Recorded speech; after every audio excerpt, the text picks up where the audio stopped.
Hey everybody, once again, welcome to yet another episode of Wheelbite. Those of you who tuned in to our first episode last week, thank you so much. Can't tell you how much we appreciate everyone going out and listening to what we are doing and what we have to say. It means the world to us. This week's episode is about one of the most hot button issues in skateboarding right now, and that is social media. Everyone's got an opinion, and you can listen for the next hour of your life and certainly hear ours. And if you have an opinion, please feel free, comment below, let us know what you think. If you're Mark Johnson, we definitely know you have an opinion, and please, for the love of God, email us and we can set up an interview and really talk about this shit on the next level. So tune in for the next hour, social media, and skateboarding. Welcome to San Francisco. Don't skate here. I feel like it's dangling by a fucking strain of bone marrow. East Coast powerhouse. It's New York. I stab you in the rest of the book. Carter, it is fucking Friday the fucking 10th. I'll give you $100 and I'll take out the Benihana's if you slide that 75-foot handrail.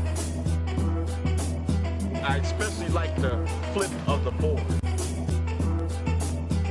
Greetings out there, people of Spaceship Earth. Welcome to another episode of Wheelbite, coming to you live from San Francisco, California. I am host one of two. My name is Ted Theodore Mater. And today we are discussing social media as a whole. And I mean, I can't believe I'm about to do this to kick things off, but I'm going to say our favorite skateboarding Instagram account. And I'm going to go with two. I had one originally, but I have to mix it up to a certain extent. At least I feel like I do.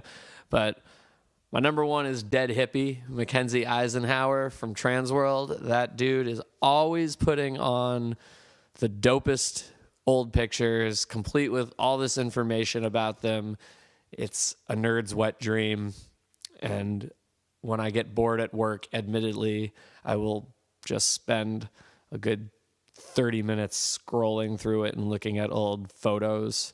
Most notably, photos done by Daniel Harold Sturt or Spike Jones, because that's where they're on display these days. And then also I got to give a shout out to Fancy Lad Skateboards. Their Instagram account always has me laughing my ass off because they're coming up with such crazy shit and doing such crazy shit. And it's generally worthy of showing to whoever is in the nearest vicinity to me, even if I'm just like nudging a homeless guy on the bus like, yo, check this out real quick. I should have known. Of course. Jay Green here. I want to note that when we were talking about starting this episode, I was like, is it going to be too corny if we list our favorite Instagram accounts? Oh, it totally is. Because we're from the older generation, and that's, we're trying to adjust as well. But one of my favorite accounts is Manolo Tapes. Manolo, to my understanding, has been putting together mixtapes for a little while. Yeah. And it's all, I love seeing the old footage, and he'll often compile stuff all at like one spot, which is what I love to do, is just kind of nerd out like a bunch of stuff at just Pier 7 or something like that. And then another favorite, which is a newer account, which just came to me, which actually doesn't even have a lot of followers. It's called Skated in the Chillers. What the hell is that? And it is my favorite thing on the internet right now. It is posts of OG pro skaters and famous ads of skaters in non-skate shoes, doing tricks in non-skate shoes. Oh my God. There's a famous picture of like Stevie Williams doing a switchback tail at Wallenberg in the back on one of the high benches, and they post it and they list what shoe they're wearing too. So he's wearing a pair of Air Force Ones, in that photo. If you know anything, that is like my favorite shit. I still skate in non-skate shoes, and that's just like the most like Bay Area. Actually, it's not just a Bay Area thing. It's kind of like a urban, like woo, tech dog kind of thing where you might have been seeing dudes skating in Jordans or some Air Forces. Skating in chillers. Skated in the chillers. Naturally, I should have known that whatever other account you're going to choose would have to do with shoes and footwear, because they only have 119 followers right now. This is crazy. Look at that. Gon's cover. Everyone's on there. Dill has photos on there. What's he wearing there? He's got some crazy Adidas marathons. Yeah. Well, Jimmy Garecki likes it, so that's cool. Well, that's actually how I discovered it. Oh, he was telling you to give it a follow. Like, I love every now and then when someone will be like, "Hey, go peep this account." I got to find some dope account that was all old VX footage from Jay Strickland, like the height of the early Baker days and the Birdhouse days and stuff like that. So, that is one great thing about social media. One of the perks is that people will put you on to shit so easily, and then it becomes your favorite thing for whatever reason.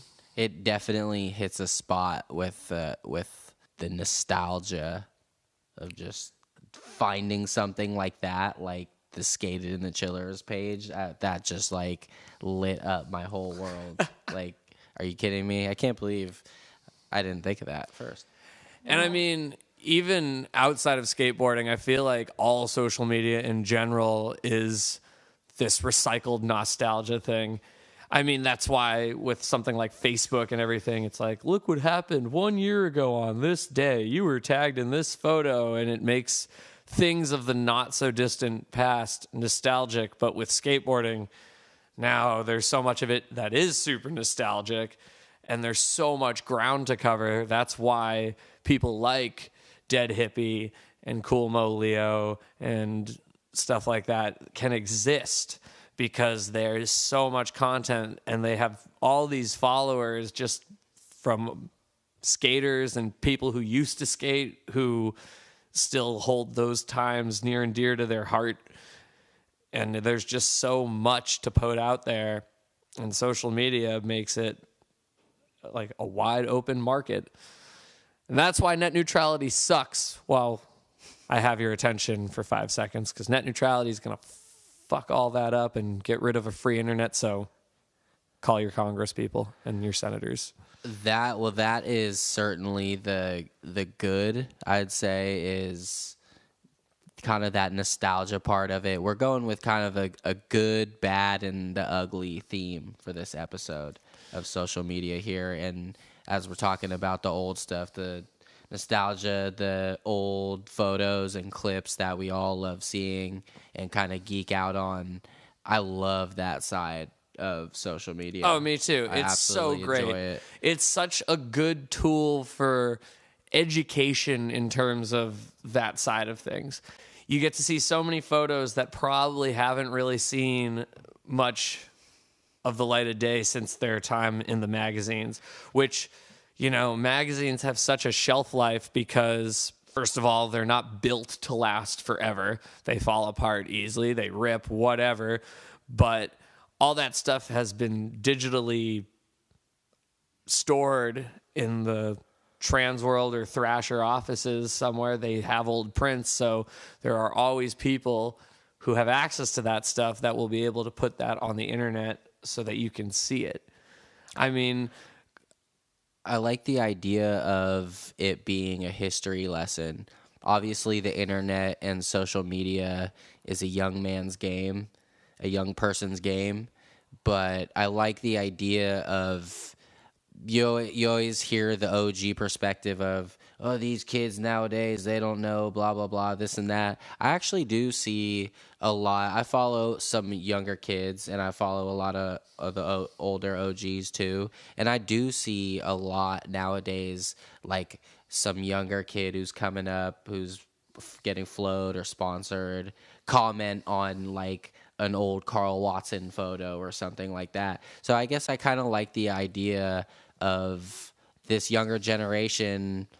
It's not completely lost on them. The history of skateboarding isn't completely lost on them because there is such a big market of kind of this retro nostalgia thing on Instagram right now. And so it's cool. I think it's cool that they're able to see that and be like, oh, that's super tight. Like, that's not maybe the most gnarly trick ever, but they're getting this history lesson through it. Well, and one of the things that is so great about the stuff that is getting posted, it's normally stuff that is top notch. They're not just posting shit for the hell of it. And one of the beautiful things about that is some of that stuff translates forever. In the same way, great songs translate forever. You know, you mentioned like a kid commenting on a Carl Watson thing, and I just think of that photo of him doing a crazy pretzel crook at Pier 7. It's a black and white photo that I think it ran in Thrasher. And the style he has in that picture, no matter if you're 40 or 14, that style translates so well. And the fact that there is all this stuff all over Instagram and the internet, for that matter, is great because the kids have got to know, as Big Brother magazine Just so you know, that's the put it. exact photo I was picturing in my head. And that's the exact example I was thinking of. That was very well said. He's doing a nollie 180 switch crook, right? I believe. And it's not the most mind-blowing thing ever, but to see Carl Watson do it there and at that time, and that specific photo is one of just the unicorns in skateboarding. And I can sleep better at night knowing that some kids are learning that there's more to skateboarding than just the gnarliest trick ever, that you can be respected and one of the best skateboarders for having that dope of style. And that's one of the reasons why I listed Fancy Lad, is because they are not doing the gnarliest, biggest things ever, but all of their stuff gets seen, you know, by tens of thousands of people every day. Like, everything I ever see on there has thousands and thousands of likes. And it's always someone doing like this crazy, weird flip trick that never existed necessarily off some little bump. And obviously, like, the flip side of that is you have someone like Atiba Jefferson posting the gnarliest dudes doing the gnarliest gaps and the gnarliest handrails 24/7. Like, you know, there's every side of skateboarding is accessible through social media. If you want to see the big crazy shit, you can. And if you want to see some weird, artsy, innovative shit, you can. It's all over the map. And aside from just history, I feel like it can help allow a lot of younger skaters to sort of find their identity and voice within skateboarding as a whole. Because there's something there for everybody. You might not be the big handrail, big gap guy. You might be a slappy curb dog. And if that's the case, like, go follow Chris Pastris. He'll give you inspiration for days. That's a good point, though. Yeah. I mean, not to keep playing on the whole, like, oh, we're old men thing, but, like, that's a good point that we never had that. We never had that, like, world to explore. Mm-hmm. We had, like, I think maybe a good example is, like, I think the first skate video I got was Label Kills, the Black Label video. And I mean, I'm not like, that's not really my scene. I don't know, not scene, but like I wasn't a Black Label type of skater. Yeah, that's a very certain type of appeal. I had to learn because I had to buy that video. I didn't have Instagram to go on and be like, oh, like that kind of makes more sense for how I skate and how I want to skate and what I want to follow, I guess. Well, it's funny you say that because one thing I think of all the time is how limited our access to skateboarding was when we were younger. I mean, different for you because you grew up in San Francisco, so there were always a couple of skate shops around, at least within the city limits. And you could go there and very easily learn what was in, what was out. You know, the pulse of the culture was right there outside your doorstep. For me, though, in the middle of nowhere, like, skateboarding was something I had to try very hard to actively seek out. Like, finding videos solely depended on whose older sibling had what video in their collection. And, you know, some of us had magazine subscriptions, but I only subscribed to Transworld. So for the 1 year I subscribed to it, I only saw what Transworld wanted to show me that they thought was cool. And even like just getting product was tough. You know, you break your board on a Wednesday and you go home to your parents. You're like, I need a new board. They're like, well, you're going to have to wait till Saturday when we can drive you 2 or 3 towns over to the skate shop. You know, this gets into the whole thing of how social media and the internet have made skateboarding smaller and more accessible. It's what you're describing is literally the exact opposite of where we're at with media and skateboarding now. Literally the exact opposite. You have it at your fingertips. You can pick and choose whatever you want to watch, whoever you want to follow. I guess that's kind of where we're going, is just this undeniable overtaking and change in the skateboard industry. It's affecting marketing. It's affecting getting sponsored. It's affecting footage. It's affecting print magazines. It's affecting videos. I mean, we could keep going and going and going, but this is the reality of where we're at. I mean, even just something as simple as getting a board. You know, I just mentioned how we'd have to wait to go to the skate shop. Today, if you broke your board on a Wednesday and were like, I want a board again by Friday, you could just go online and get one for next day delivery if you had the dough. And chances are, like, when I was a kid, my parents were, for the most part, helping pony up the dough for a new skateboard. So if you're a kid and your parents are willing to do that, there's no doubt in my mind you could convince them, like, just get next day delivery on the board, Mom and Dad. That's my impression of a child asking their parents for money. Everybody's first sponsor. Yeah, Mom and Dad. Mom and Dad. Hooking you up with product, That's with right. clothes. Hell yeah.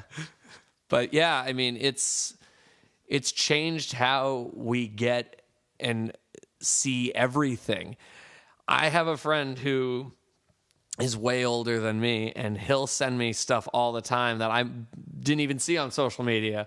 He's like, oh, did you see this clip today? Guy did a hippie jump 5-0 grind through the ladder on a pool. And I'm like, where the fuck did you see that? Because there's such oversaturation of content, which is its own problem.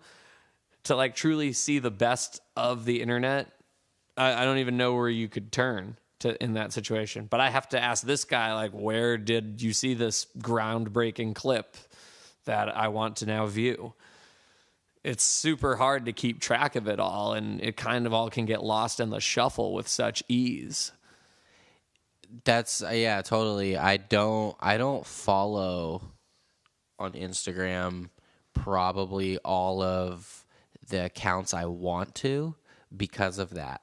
Mm-hmm. I have this weird thing where I'm like, well, I can't follow too many of them because there are too many of them, and if I do that, then I'm just completely fucking lost. Mm-hmm. That's the whole thing about Instagram. Everyone has their own account. So it used to be with magazines, you know, you'd have to wait till the next issue came out to see what Brian Anderson or fucking Alyssa Steamer or Shiloh Greathouse were up to. And that's even if they had something in the next magazine. They might not even have an ad. They might not have an interview. They might have nothing. Or maybe they're just running an ad that you saw previously. So And it's now, not new. And now what's the standard? Oh, You have to have a social media account. and not only that, you have to try and post something almost daily. I can't imagine what it's like in a contract meeting now as a young up and coming skater. I can't imagine what, you know, team managers, or not team managers, but just, you know, marketing people and executives are saying. We need an Instagram post a day. You know what I mean? Like I'm I can almost guarantee these type of things are being written into these young skaters' contracts. And you got to tag your sponsors, and you got to absolutely. hashtag your sponsors. You have to have your sponsors in your bio, in your your little thing or whatever. And also when people are like, "Oh, link in bio," I wonder too if your sponsor puts something out. Is it a company thing where they're like, "Oh, you also have to put the link in your bio like with the same time everyone else does to keep everything consistent?" Yeah. Which is kind of a nightmare. It's way worse than ever having to have stickered your board because you have to do it every day.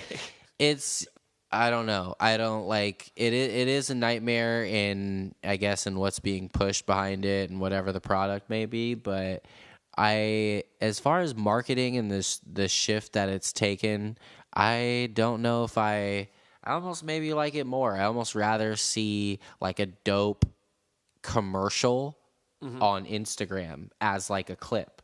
You know what I mean? As opposed to, I don't really know what else, like watching something on YouTube and seeing like a commercial like that. I guess it's the same difference because you do see the same commercials in both of those media outlets. I don't know. I think that the stakes have been raised and the quality has gone up also. I mean, it's come a long way from the old 411 commercials. It has come a long way from that time where, you only got something once in a while, which is definitely good in some ways, but, because it's so spontaneous and chaotic on there, I mean, sometimes I feel like my freaking head will explode. Also, like, where's the main focus now? You're not seeing as many videos, full-length videos come out from companies. Where's the main focus? Are they... to kind of throw Nike out there, they have a team so big, but they always have a couple new fucking commercials. So, like, what's being prioritized here, right? Like, are they taking the footage of their riders and throwing it in these commercials, which seems to be happening, or, are they kind of to the older realm, are they stacking this footage for a video? I think it was Tony Hawk on that Lakai premiere episode of the 9 Club who he was saying something about online parts, and he goes, "I don't get why we keep calling them a part. What's it a part of?" I love that. It's an interesting point because the YouTube video and the Instagram edit have almost taken over how skateboarding is consumed on that level. And the perfect example of that I've witnessed firsthand is in Europe. If you go to Makba, 90% of the people who are skating there are not filming with camera, like real cameras. They're filming on their cell phones because they don't care about stacking a part of footage there. They just care about getting reposted on Makba Life Instagram or getting thrown in some like clips of the day. I don't think edit that they got going on. It's more about that than it is about compiling for a much bigger project. I do agree with that. I don't think it's all terrible. I do like to see that skaters are more comfortable being filmed now, and you don't always see, even out here in the city skating around the little plaza spot we go to, like you see people who aren't pros, who aren't sponsored. They want to get Instagram clips too, which I think is kind of dope, actually. No, it's good because it gives those people a voice. Back in the day, the only way you got noticed if you weren't a pro was you sent in sponsor tapes to various companies, and they might like your footage and send you some product, or they might not, and you wouldn't ever fucking hear about it. But with social media, two-user forum, people get to post their footage, and sometimes people they look up to see that footage. And also the opposite, us old dogs. Like, if I post, like, I'll film something for Instagram or whatever, and a homie who doesn't skate like as much anymore sees it and is like hyped on it. You know what I mean? It reaches a lot further, I think, than just like, oh, pay attention to my dope ass skating. It's like, no, like some of us who used to film more seriously, maybe, or maybe even not, get to put it out there too for our friends or whoever or ourselves to stoke. You know, it's not just for the best of the best. Right. But one of the sad things, though, too, is that some of that great talent that we do get to put out there is just buried in the content. Very true. Grant Britton just did a Chrome Ball incident interview, and I loved reading it because obviously he's one of the first truly professional skate photographers to ever do it. And something he said that bums him out about Instagram is that he'll see photos people worked really hard on get buried in the content, and he says that so many of those photos that happens to could have been covers, 10, 15, 20 years ago. They were cover-worthy shots that got totally snubbed because they are just being posted on the internet somewhere, and then the next day there's 100 other great photos that get posted on the internet somewhere. I'm not denying that I appreciate the accessibility to all this stuff, but at the same time, it makes it so hard for people to truly stand out. Yes, you can reach all these people, and yes, someone you admire and respect might see it, but at the same time, there's no longevity there. There's only 24-hour shelf life, and that is a shelf life that is too quick in the world of skateboarding. And therefore, it causes a lot of focus to shift off of less timeless qualities within skaters.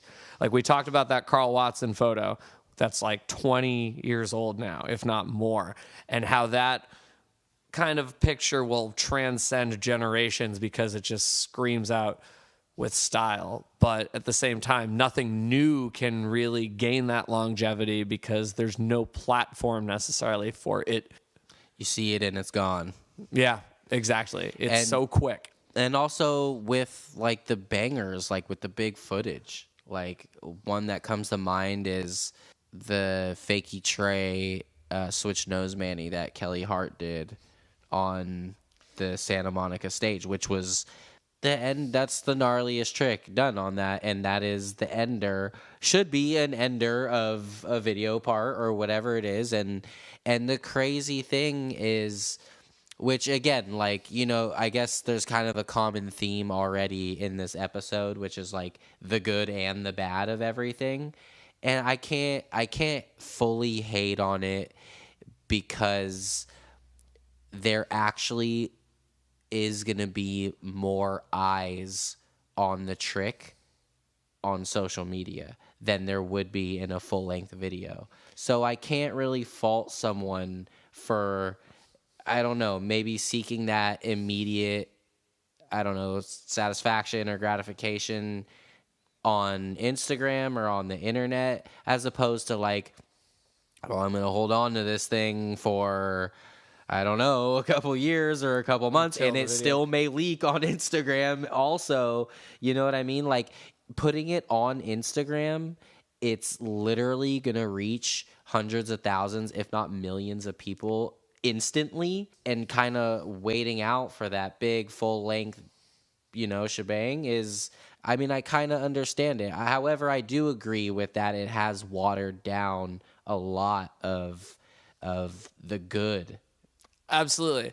So, two things immediately come to mind.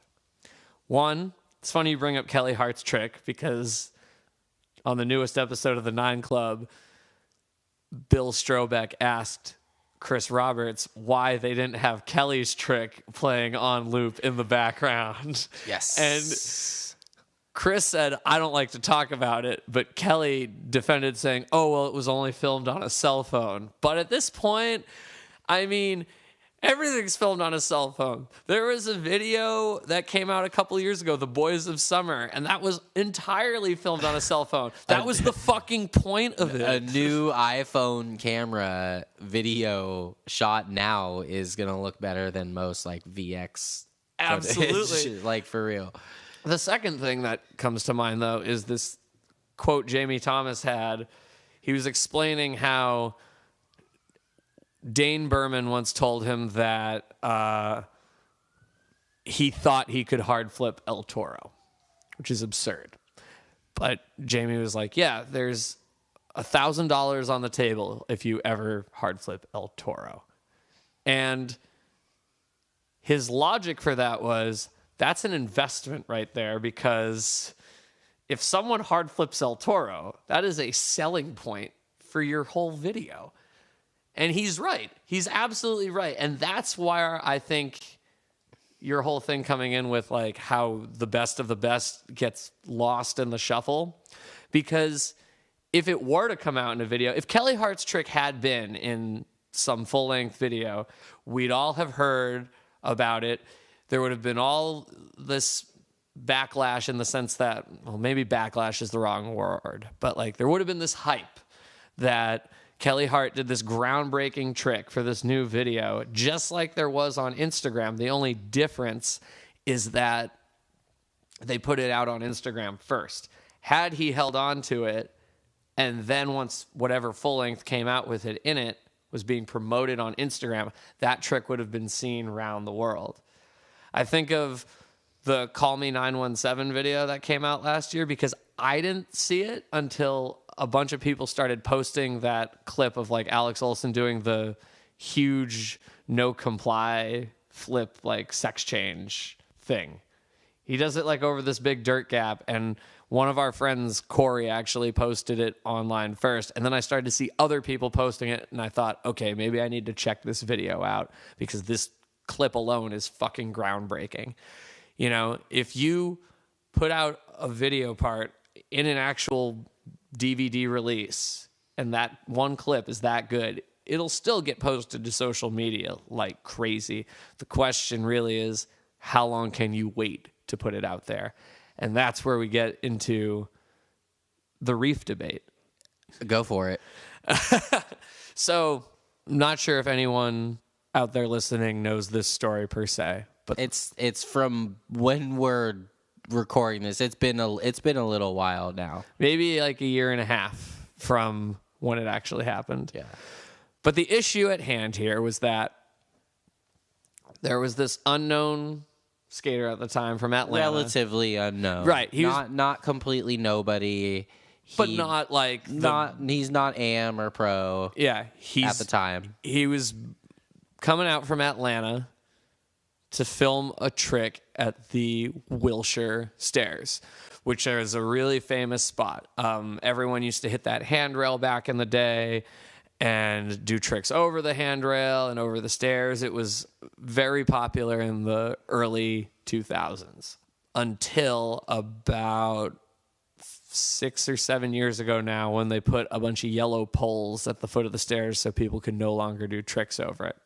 So this kid comes out from Atlanta, and his idea is he's going to ollie over the stairs and the poles, which, to his knowledge, had not been done yet. And is just super fucking gnarly. Yeah, it's a huge gap.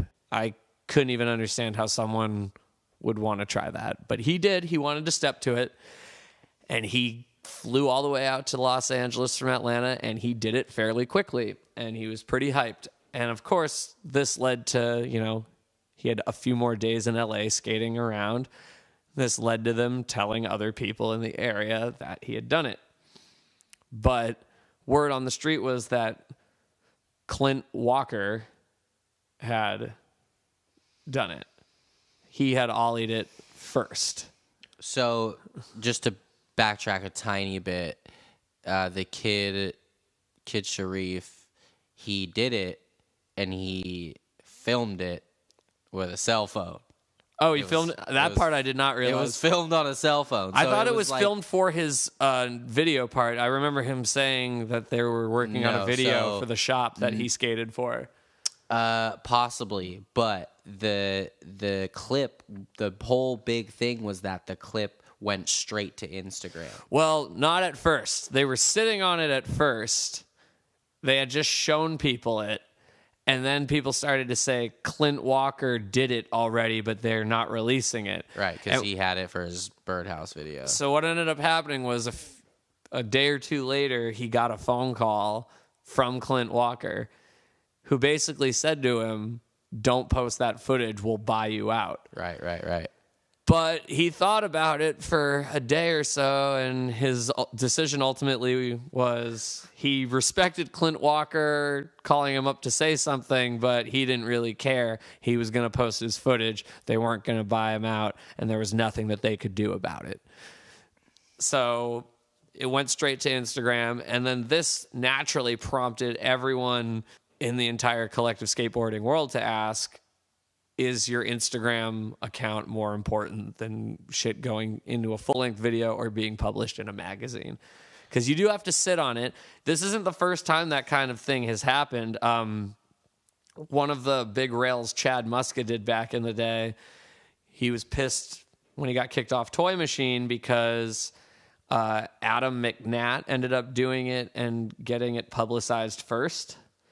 Like, even though Muska had done it maybe 6 months before, but they were waiting to put it in Welcome to Hell. You know, that was 20 years ago now that incident happened, but that's different to a certain extent. Well, it should be noted also that there's this thing in skateboarding of the NBD, right? Of course. And just what comes with a spot and just being the first one to do it on footage. So that kind of, I think, is guiding this whole thing, this kind of incident that happened, the beef, if you will. It was just harder for that kind of thing to happen back in the day than it would be now. The only other close thing I could think of is that one day at the Carlsbad Gap, mind you, this was in the span of one afternoon, Rob Dyrdek showed up and switch ollied the Carlsbad Gap and thought he was going to get a cover for it. But then in the same session, Chris Markovich kickflipped it. And he got the cover instead. Fucking painful. Although I don't think Dyrdek is really crying about that one anymore, considering how he is 1,000 times more textbook successful than someone like Chris Markovich. But anyways, the clip ended up going to Instagram, and it created this backlash, this backfire. We all knew, obviously, social media was changing skateboarding, and it was just everything was rapidly changing as we're going along, and we're kind of figuring it out as we go with this whole just kind of posting banger type of thing. But this incident specifically, I think, online editorials did write-ups on it, and there was a lot of attention brought to this incident, which, whatever, feelings may have got hurt, who cares, it's not a big fucking deal, but it kind of had to be talked about. If skateboarding social media was a car, then this incident was premium gasoline. It was, yeah, it gassed everything up. It fueled everything. But again, I think it was kind of a necessary thing that needed to happen. Well, it's a discussion, too, we need to talk about because it is shaping skateboarding for something completely different at this point. And it's not going anywhere. It has its perks and it has its downfalls. And it's abundantly clear at this point that you kind of got to hop on board to some extent, or you're not going to necessarily get very far, unfortunately. It sucks that that's the case. Believe me, I love and hate it so much because social media has changed every art form that we could have. You know, it's completely reshaped the music industry so that anyone who has the ability to record music has some sort of platform to put it out there.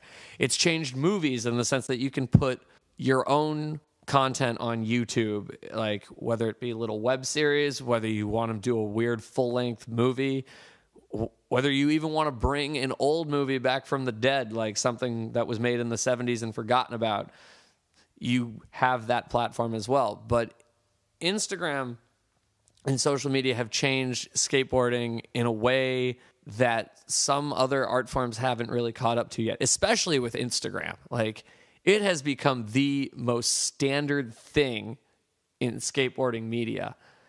In fact, one of the only pro skaters nowadays who is huge that doesn't have social media is Wes Kramer.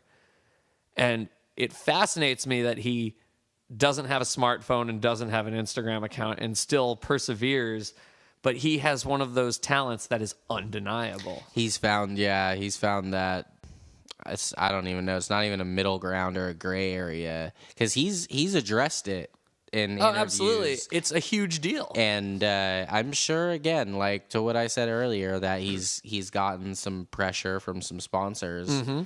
You know, he's got some bigger names backing him. To go back a little bit to the Clint and Reeve situation and just kind of how that unfolded and how I can imagine some of the decision making basically from Sharif's side, which is also why I kind of was like, I kind of loved it. I kind of loved watching this all unfold. I did too. I was like a little teeny bopper with like the juicy gossip, but I loved the way it unfolded. Also, sidebar, it couldn't have included a better villain than Clint Walsh. Oh, absolutely. Like, it couldn't have included a better person. Especially because the timing of it of King of the Road and all those fucking antics and shit.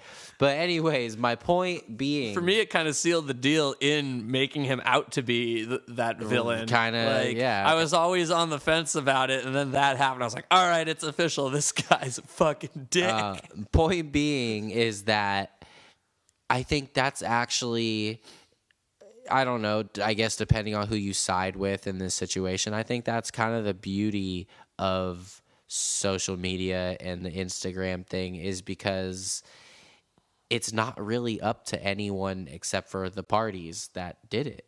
So the kid was like, fuck that. I'm not getting a fucking full-length part in the new Birdhouse video. I don't have that platform.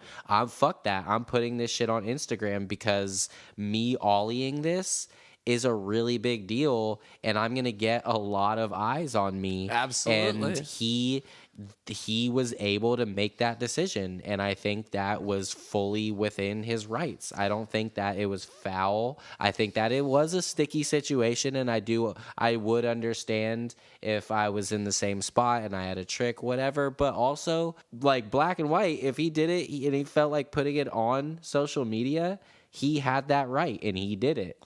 That's end of story. And those who have been able to adapt well have made good careers for themselves. Like, you look at someone like the GX1000 crew, and their whole thing is so based around social media and the internet. Like, just with putting those edits up in the beginning to now having dope Instagram edits that are just like entire lines that span city blocks, all that Cali to Hyde shit that they do on the regular is a huge deal, and it has fostered a huge following. And it's at a point, too, where their hill bombing stuff gets reposted by so many different people. Friends I have from high school who do not skate or never really did see that shit. And again, it's one of those things that is just undeniably awesome. The same way Carl Watson's style in 96 was awesome and will transcend generations, so is bombing a hill at full speed through traffic. No matter what, you're going to look at that and go, that's fucking cool. They've also figured out it's perfect marketing. They've figured out their brand. They figured out their sauce, and they're able to just kind of push that. I'm a huge fan of the GX account just because of they'll have their stories, their Instagram stories will be just a bunch of different clips linked together of them doing the Cali to Hyde bomb. Yeah. And they have a very, very big presence. And it's really cool to see that they're not really pigeonholed just because all their footage is coming out of San Francisco. It's actually the opposite. That's their appeal, is that anyone across the world, for that matter, can tune in and kind of get a thrill of bombing a San Francisco hill with a 40 in your hand. Well, it's funny you bring up their Instagram story because I was never paying attention to stories when they introduced that feature. I just didn't care. I couldn't get on board. But they were the first group who, like, I would watch that story every day after a while because it was always something super interesting and really cool.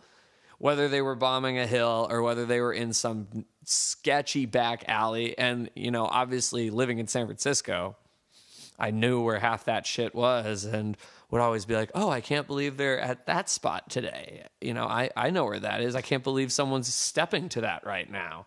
I think the story feature is cool because it's given this whole other element of like behind the scenes and like in between cuts and like what you used to see in the credits kind of maybe of a video, like sketchy security guard fight or like fucking smoking weed before the session and things like that. It's kind of actually really just hearing this topic out loud in a formal discussion like this.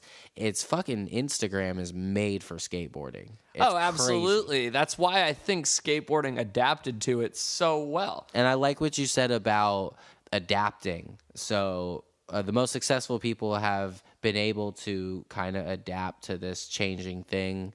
I was thinking about how social media has had such a pass, if you will, in the skateboarding culture.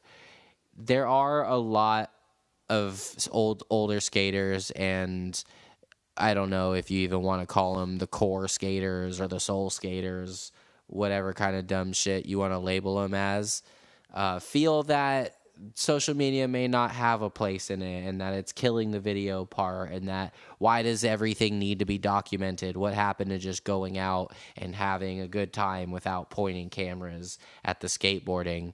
But it's not really what's happened. The majority have gone the other way. Your most hardcore skaters, GX1000 accounts and all these other gnarly dudes that we can go down the list who are considered, fairly core skaters are all over Instagram. Even people who aren't like big anymore and in the major spotlight, like look at someone like Mike York.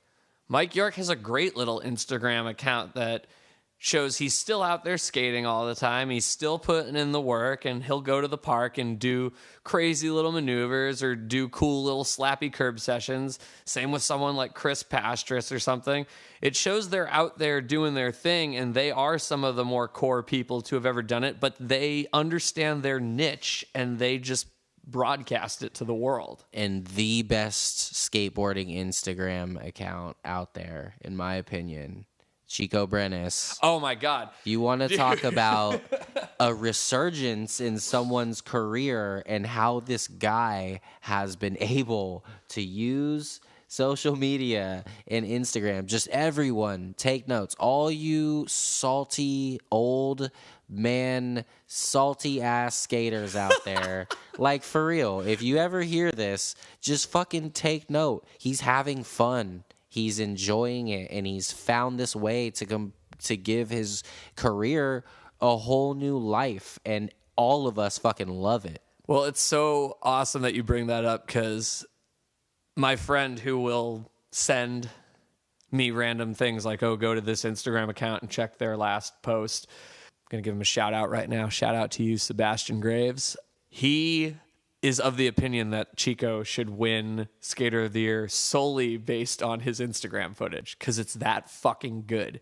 He's repping a 9-inch board the entire time too. Like that needs to be noted. He's not just on some like little 7.5-inch board. He's flipping a big motherfucker around and doing so with ease. And he's putting that on Instagram daily. Like, he goes out and does lines, even if they're not like in his feed, they're in his story. And he's cool because he'll just go up to whoever's at the island chilling and ask them to film for him, which I think is great.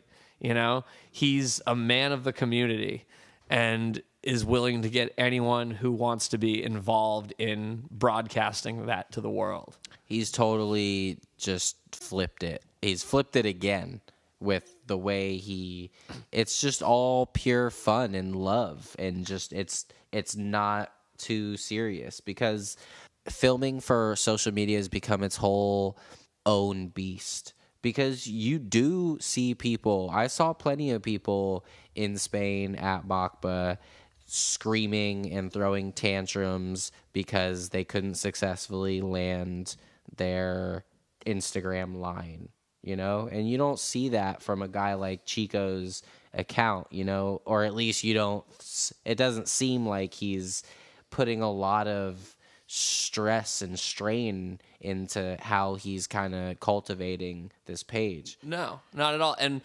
one of my favorite memories of seeing him out there doing it one day, he was filming a line at the island, and I was wondering who was filming because I didn't see anyone following him around on a board. And then I look, and he's got his daughter standing on the top of the steps at the island, and she's filming him with a cell phone. For real. And I think that's awesome because, you know, yeah, I'm sure she's not necessarily stoked to be out there filming with someone we consider to be a great skater and someone she considers to be dad. Yeah. But it was cool because afterwards I asked him, I'm like, oh, like just having a family day at the island? He's like, no, I'm taking her ice skating after this, but I wanted her to film this line for me real quick. Yeah, don't take yourself too serious. Yeah. Like, that's awesome. He didn't need fucking Aaron Meza and Spike Jones there to film him. He was just like, hey, you're my daughter. You want to go ice skating? Get me doing this line. So social media, it's kind of been given this, I don't know, it's been given the green light, maybe, if you will. And it's just, and then we're totally in this big free-for-all. And again, you know, like we said, the good, bad, and the ugly, you know, we all kind of contribute to all of it, I guess. You know, if you have an account, if you follow social media, I guess I kind of relate it to contests or major sponsors or other things that like have heavy opinions within the industry, or like, you know, kind of the side eye, the fuck you, the taboo stuff. I think for whatever reason, I don't know. I honestly don't know if I can put an exact reason on it. Social media has been given just, I don't know. There isn't like, I don't hear the ridicule that I do of like, oh, well, this guy is a fucking contest skater and he's fucking whatever. He's only in it to win a big paycheck at a commercial contest or whatever.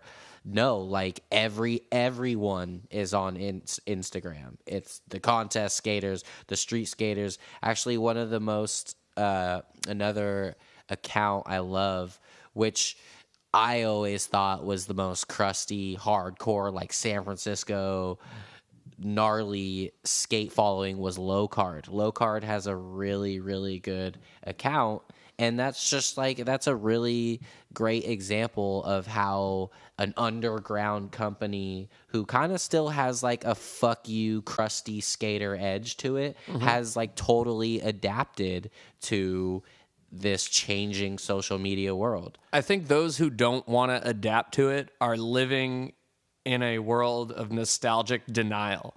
Like, you do have the people who denounce it constantly because they think it's burying the content, which it is. That's undeniable.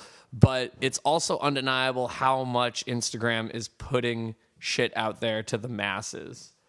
But it's so obvious that, you know, if you're not willing to adapt, you're going to be playing catch up with all these people who are putting stuff out there on social media every day and showing people that they're out there on the board. And you're right in the sense that it's not like to get a paycheck. It's just that they're showing that they love skateboarding and that they're still going to do it every single day.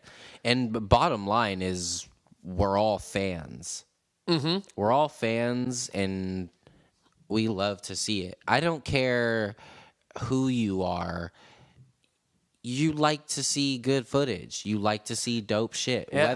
Whether you still have the opinion of, man, I would really appreciate a good full length.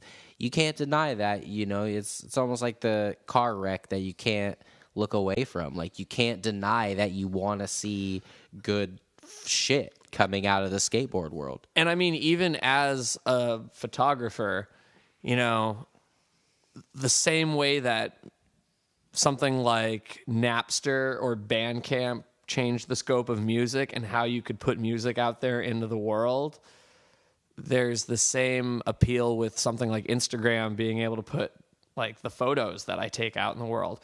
You know, obviously keep a portfolio aside for your best shit, but also produce content regularly on Instagram. Put your best content on there that you get in any given session. And I mean, I'm not boasting followers like someone like Mike Blauback or fucking Luke Ogden or any of those major huge photographers from back in the day, but I still find when I post good quality skate photos, you know, like you said, it's undeniable. People are fans. They like to see that shit, and those who enjoy it will spread that content around. And as a free media outlet, it's such a broader topic as far as marketing than skateboarding. But it's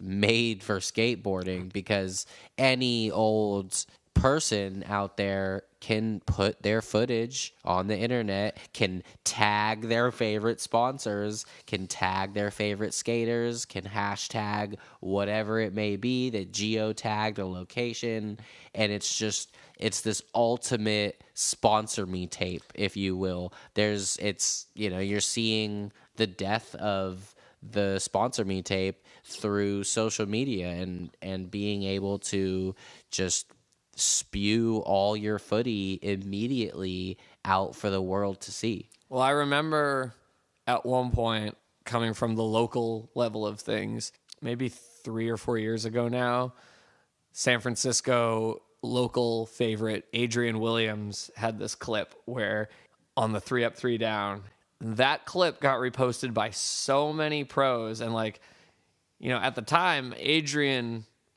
had a good following. You know, he had been on Think and had all these cool people backing him and being involved with him throughout his career.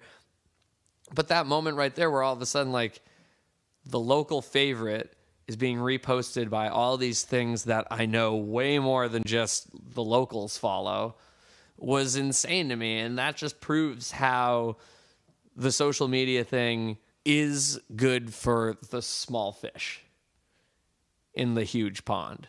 You can have that moment, even if it is only for a few moments. Like, you can get seen by a bunch of people. The major thing, though, is how do you react to it? Do you just say, oh, I've made it, I got this? Or do you keep working hard to prove that you are someone worth investing, I mean, at the very least, following on social media, or at like the biggest extent, sponsoring? Makes a lot of sense in how big skateboarding has gotten in the last few years, and just this rapid expansion. And there's this endless portal, which is social media now, for all this stuff to come out, and there's no rules really or limit on it. It's kind of exploded everything. It's a little, I don't know, it's a little sad to know that, because, I mean, if you ask someone probably a little older than, let's say, maybe 26 or so, that a lot of people, a lot of these skaters put a lot of work into sponsor me tapes that 9 times out of 10 get rejected.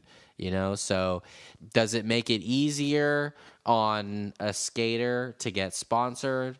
Does it make it harder for a company to spot real good talent because there is so much?